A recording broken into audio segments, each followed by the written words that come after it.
just looked them up on the Better Business Bureau to see what their rating was. Okay. I just had this done in my kitchen. It's a nice floor. Yeah. And you know, if you got the good stuff, which it looks like you did, it's it's impenetrable. Because there is cheaper. You know, there's it's like a fake wood. It's a particle type of wood. And this one was waterproof. Yeah. And that's what I ended up getting. Yeah. And I like it. I actually set it on top of my old flooring, so there was no tear up that I had to do, or the people had to do. So yeah, I've done this type of tile, exactly this type of tile, a few times. Last time was down in Florida, and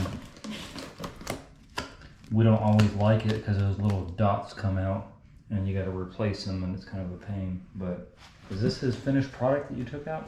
No, that's what he put in right there. Whoa! Before he did that. Before he installed it? Yeah, he trying to convince us that that's what that is supposed to he look did like that first and made it turn like that, and then he said, well, if I do it again, it's gonna still look like this when it comes out. But this is what we. Okay, so what happened was These are the they were supposed to do this last year, but COVID happened. So we had already bought the product, right? We went to Florida Core, and this is this. So when we went back, he told us that we measured to the exact measurement, but didn't have enough for waste. So to go back and get another box. So we went back, we gave them the SKU number. Different lot number. And right, and everything. The guy showed us on the wall that we were supposed to be getting this. When we got home, we didn't check this box. So the guy never laid the pattern out. He had already started at stopped, and then when he got over here to open up this box, that's when he showed me that these were two different ones. And he used the two up here instead of putting those two on the floor with the rest. Right. And waiting to do that. Right. He used them down. He put them up there, and then that's why he ran out for what we had on the floor. So that's why we had to go get another box. So we went and got another box, and so they said sometimes when you don't buy all the packaging, sometimes it can be off. Just a lot, yeah. So I said to him, when he was laying it, I said, okay, are you gonna be able to tell the difference? Because when he was trying to show it to me, Right. I couldn't tell. So we were like this. Yeah. In the dark, I couldn't tell. When he put the light on, I said, oh, I see. This is more, they both marble, but you can tell it's a little different. Yeah. We concerned about the big stuff, construction. So it is a different tile. It's not just a lot number change, because lot numbers are like dyes and stuff like that. Although this being a non-dye natural product, there's not necessarily a dye on it, but this is a different tile altogether. Notice this has little sparklies in it, and this doesn't. Yeah, they're two different tiles. Okay, and so that's why I was asking him. So now that you pointed that out, Yeah, these are solid. This is how would the SKU number be the same? That's what that one they that's gave what us. they gave us at the store. On the SKU number, when we ran the SKU number, that's what the guy brought back for us. Yeah, this is. I mean, they both are polished marble, but this definitively has a little sparkle in it. Yeah. And that one doesn't. That's just flat. Right. Like literally, it's just flat. So we didn't have a problem with it with the small difference. Only thing we were saying was if you're gonna lay it, you should have. How in the world did you turn that gray? Sure. And I'm gonna get to that in a minute, but yeah, this has a little sparkly stuff in it too. So this is all the same tile. Right here. But it's got nothing to do with that. So if he already started with this and then came retroactively with that, that's a mistake by itself. And he should notice that. Like even if you didn't, I would, because as you're setting it, you're up close and personal. Everything we do on tile is up close and personal. That's why we avoid lippage and all that stuff that you might not notice. That being said, you're right, mixing up, doing part of it and mixing it up. So to be fair, what I normally do, and I think most tile guys do, is they do their layout first. So your outside floor, you set, okay, I need XYZ number of pieces. You know, I'm gonna cut it in the package. while it's in the package, so I don't end up with, you know, little pieces I got to put in. Right. I'm going to cut it in the package, get a straight line on the back end, and then I'm going to go from there and know that I have 3x4, whatever the size is, laid out over here. So that and that's where you notice all the sparkly differences and all that stuff. And then you just transfer that into the floor. And then if there's any odd pieces, because sometimes, you know, natural stone does have color variations. And if there's odd pieces, you're right, I would put those in there. I would pick those out, or I would come to you, more than likely come to you, because there are people out there that like differences. That's why I would have deferred to you. I would have said, look, I've got 3 or 4 darker pieces, and I don't have enough of the lighter pieces. So if you could go back, or I can go pick them up for you, the lighter pieces. And I would take literally the box with the skew on it, because somewhere on here has a skew, and I would make sure that it's the same. I would take the box with me and look at it and make sure the lot number, all those numbers have to be exactly the same. See, we looked at the skew. Right. But the skew, and there's a lot number on there too. There should be. I can't see because I don't have my glasses on, but there should be all that information on there. And so what is the time stipulation difference between the first batch and the second? So he laid this one he laid this one. He started, and then and what he did was he started, and then he came back and stopped. He laid this side first one day, then he came back the second day and started on the second side. No. And sorry, not to interrupt you. When I get to a point where I've done the dry fit and I realize, God, I'm a sheet shy, or I might need some scrap pieces or something, I stop there. Even if it's, you know, like late in the day and I know it's going to take me 2 hours and it's 3 o'clock and I want to get this done by 5, I stop there. You never, especially on a mosaic, on any floor tile really, well, this arguably being different, or a wall or whatever, but on a mosaic, you never stop and start. Because once it sets up, you can't do any manipulation on it whatsoever. Right. And so that's, some of those things tell me when I hadn't looked at the shower, take a close-up look, but some of those little things, even the drain, tell me that he's okay doing a backsplash in a kitchen. He's okay doing your kitchen floor, you know, something simple like that. Building a shower is not what all tilers can do. Right. So a shower builder and a tile setter are sometimes part and parcel, like I am, but not always. I mean, many of my videos are guys that were attracted by the price. You know, they get $400 or $500 for a backsplash, you know, or $800 or $1,200 for your floor. But they come in here and they go, ooh, here's some real money.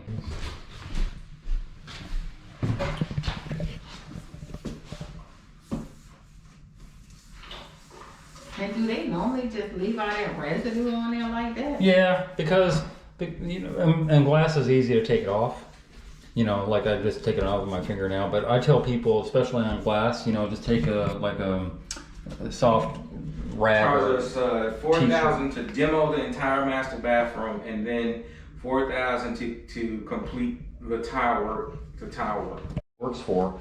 When he signed up with the company, they either was desperate for workers, and so they just sent this tile guy out that probably is a decent tile guy, but you know, he's never built a shower. And what he should have done is said, boss, I've never done this before, or hey, I need some guidance. Can you send the supervisor in and guide me, especially on the drain? Because I don't even want to look at that. If I saw nothing, if there was nothing here and all I had was tunnel vision and all I saw was a drain, I already know he never built a shower. Right. Yeah, that's all I needed to know. Like I said, he's a decent tile guy. The tile's not bad. You know, there's obviously no lippage. It's hard to get lippage on a glass tile because it doesn't have the bend that a normal porcelain would have. Plus, you can't really use leveling clips on it. Well, you could theoretically, but God, it would take forever, especially on a subway type application with an offset halfway. But you know, there's no lippage. The grout lines are okay. Usually, what I look for, especially on glass, I look for the cuts. You know, with the jagged edges showing. And I don't see any jagged edges showing, and he buttered up the tile pretty neatly against the corners. You know, not bad. Like, you know, grout line is is proportionate all the way up. There's not a thickness difference and stuff like that. I don't like the niche. The niche leaves a lot to be desired because, ooh. You look up So- in the corner, there's a hole. I know. I'm gonna, I'm gonna get to that. So this bothers me for a lot of different reasons. You know, he got a slope on it, which is unusual. Usually people that don't build showers don't know to do a slope. So he did get a slope on it, which is good. But the biggest problem that I have is symmetry, because you have a 6-inch tile. Sorry, this is a 12-inch tile. So you have a 12-inch tile, so you have an ability to put one solid piece in here, Yep. right? And so even if you were gonna do a cut, right, then why not have it in the center? But I understood, well, no, I don't. Because I thought he was trying to get a center with that line. Would have been more appropriate to get a center with that line, but at the end of the day, it doesn't make any sense. You know, you have an 8-inch niche and a 12-inch tile. So it makes no sense. It should have been like the sides. The sides should have been the same. And that tile, oh, it's the lighting. It's like that tile didn't even match. And then he did the opposite on the top here. And then there's your hole. So he just missed that grout line completely. Which is unfortunate. There's a little lippage on here. I don't like the cuts because the cuts inevitably are gonna like show pretty clearly through the grout. So I would have suggested, you know, do a Schluter strip or something like that on the outside of here. It would have made it much better looking. I mean, in my opinion, but that's just me. But I would have deferred to you too. You know, I always go through design features and all that stuff with my customers. So he kind of sort of got a pitch on here, but the problem is there's lippage on here, and a lot of lippage on this one. So a lot of lippage here, a good amount here, and then an opposite lippage going that way. So this lippage is on this side, and that lippage is on that side, which is not good. I don't know why he built up this floor so high. Holy moly, I didn't even notice that. Use concrete, what was it? Grout and Concrete concrete. floor. Uh-oh. Because I just got through doing a redo of a shower pan that was poured with concrete. And it just annoyed me to no end because when I got down to it, the drain was up that high. Like, there's no reason for a drain to be that high. And I'm like, well, God, why is that draining? Why is there concrete in here? Anyway, long story short, there was probably 3 or 4 bags of concrete poured first. And then he did a little bit of mortar on top of the concrete. And then he did, it was a mess. Yeah, that's what he did. Concrete has no place in a shower. Mm-hmm. Okay? Unless you're in the Caribbean. If you're in Southeast Asia or the Caribbean, concrete all day long. But here, you don't put concrete in a shower pan. Which is why you... But I don't think, did he put the shower pan in and then pour that? He didn't put a pan. He didn't even put a pan, he just built it up with concrete. He built it up with concrete. There's no pan liner? I don't think he put a pan liner. He put concrete and then he put that, I guess, what, is some kind of thick liner? Yes, Yeah. that's a shower pan liner. Yeah. Okay, yeah, he did that. It's like a real thick Yeah, material. but he put concrete first Yeah. Yeah. and then did the liner? Yep. Yep. Yep. Yep. So, Wait a minute. Or he might put the liner. Hold on. so to be You got the fair, picture. yeah, so to be fair, a curb serves a purpose. Some people call it a dam, and they call it a dam for a reason. It's to keep water from going outside of your shower. Okay. So he has eradicated the whole purpose of doing a dam when he only has an inch of inside showing, right? This is a 5-inch curb. So on the inside of here, it should have been at least 3 inches or so. Okay. You know, well, 2 inches to be fair, at least. But so if your shower ever backs up, that it has a dam, it has somewhere to stop. And then the drop down from coming out. I don't know, that's just weird. That's the second time in this year that I've seen concrete curb, or concrete pan. But this is, oh my goodness gracious. As much as he built this up is why he got into this problem. Well, vice versa. Besides the drain being a total screw up, I mean, I don't have to say anything. It's screwed up beyond belief. It's off center. It's like it's sloped. So this is a high spot and then it slopes down to there. So the drain wasn't even, that's all you had to know right there. This tile on the edge slopes up. So those tiny tile on the edge of there kind of like go like that and then come down, which is odd. It's not odd, you know, given the fact that he didn't know how to deal with this type of tile, and he did this floor tile after he did the wall tile, which is backcastward. Right. This whole floor tile should have been done first, and the wall tile should have overlapped on that. Because you don't want this grout line on a horizontal soaking up water all the time. You want the water to just shed off and go straight onto this. But then, of course, you know, he did this. How did he get this discolored? By the, do you know? He said when he put the grout. When he put grout down, it changed color. Well, how come it didn't change that color? That's what we said. It's something that he put on there, but see that he had already laid all those other tiles, and then the guy came in. His worker. The guy that did this shower is a subcontractor of a contracting company my husband hired, and then he laid the tile, and then he had his worker to come alone to do that. And when they were here, they had a bucket that they was, I don't know what they had in that bucket, but I don't. Their brain. I don't think he cleaned out that bucket, and he used that same bucket. And when he went to drop that stuff, I heard him up here tell the other guy, "Oh shoot," because the guy asked him, "Did he clean out the bucket good?" And I think that must have been where he started when he went to put that grout down and then realized he made a mistake. That's when he told me that they came down here. One of the guys came down going to get water, and then the guy that was doing the grout said that he had to leave to go get some more grout. And I said, "Why? Did you not have enough?" And he said, "Well, yeah, I kind of messed up on the grout, so I gotta go get some more." So when they left, I came upstairs because the first thing I wanted to say, "Well, what the world did he do?" And then I saw the discoloration. Where's your shower valve at? Where's your shower head? Oh, you got a rainforest head. Rainfire, and I got one in here. It's going to be it's a long, great big one that goes in there. Oh, okay. So it's going to hook up to there. Yeah. Okay, so it's one of those long elongated type of things, and you got a plumber to put that in. Okay, Yeah. not with the company though. This was a certified plumber. They're also Okay. They contractors. brought in. Okay, so you got your hot and your cold, and then your outsource there. Okay, interesting. I don't like PEX, but that's just me. Well, good news and the bad news. What do you want first? Just shoot it. Hit us with it. The good news is that that he had enough knowledge barely to do the tile work. Like even the symmetry, you know, half tile, and then the middle is full tile.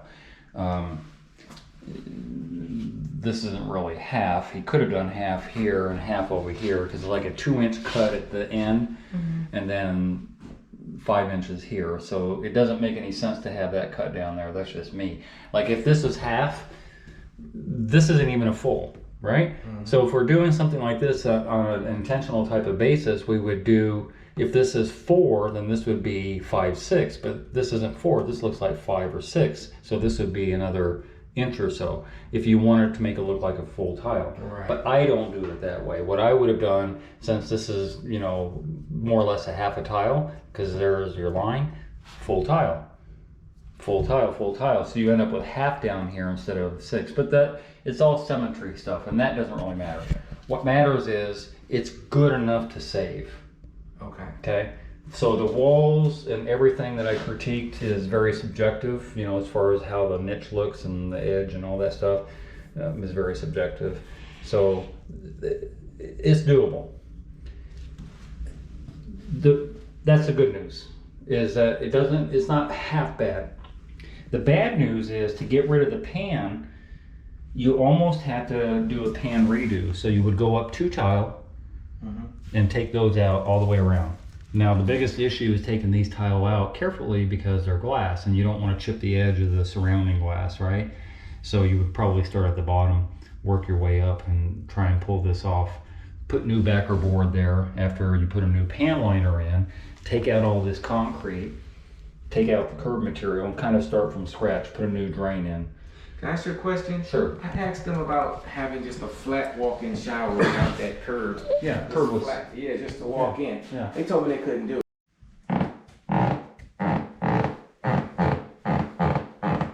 You still got that picture? Mm-hmm. Let me see that picture.